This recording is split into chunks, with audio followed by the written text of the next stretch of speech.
Is-sena l-oħra n-numru ta' ħaddiema Awċin impjegati f'Malta li jaħdmu bit-teleworking tela għal 72. Dan intqal waqt li l-Ministru Għawdex Clint Camilleri żar l-uffiċini tal-kumpanija Apex Fund Services Limited f'Birkirkara. Din il-kumpanija timpjega 7 ħaddiema Awċin u ġiet mejjuna permezz ta' skema ta' inċentivi favur it-telework għal ħaddiema Awċin impjegati f'Malta.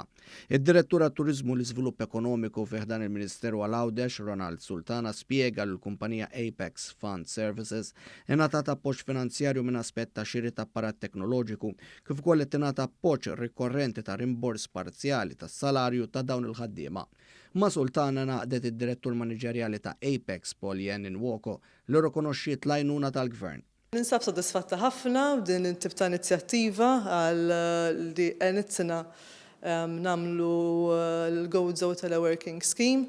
Għanna 7 impjegati aħna li għedin jibbenefikaw minn din l-inizjattiva u li permess tagħha stajna nissapportjaw kemm permess ta' teknoloġija u anke affarijiet oħra s-setup tagħhom biex jaħdmu minn ġewwa darhom u ma jkollhomx għalfejn jinżlu fl-uffiċċji ġewwa Malta ta' kuljum.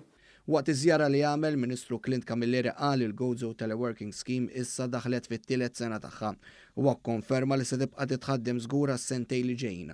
Spjega li fl-2020 din l-iskema inċentivat 54 ħaddiem u s-sena l-oħra żdiedu 18 ħaddiem ieħor igawdu minn din l-iskema.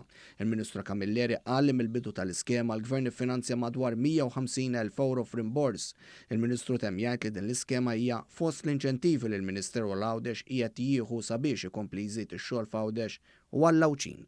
Propri sal-lum il-ġurnata għandna xejn anqas minn 72 persuna b'mod globali li llum qegħdin jibbenefikaw minn din l-iskim u propju qegħdin jaħdmu b'mod remot. Għaldaqstant se nkomplu għaddejjin sabiex ninċentivaw ferm aktar kumpaniji li jitlu parti minn din l-iskema sabiex jibbenefikaw huma stess kif ukoll l-impjegati tagħhom.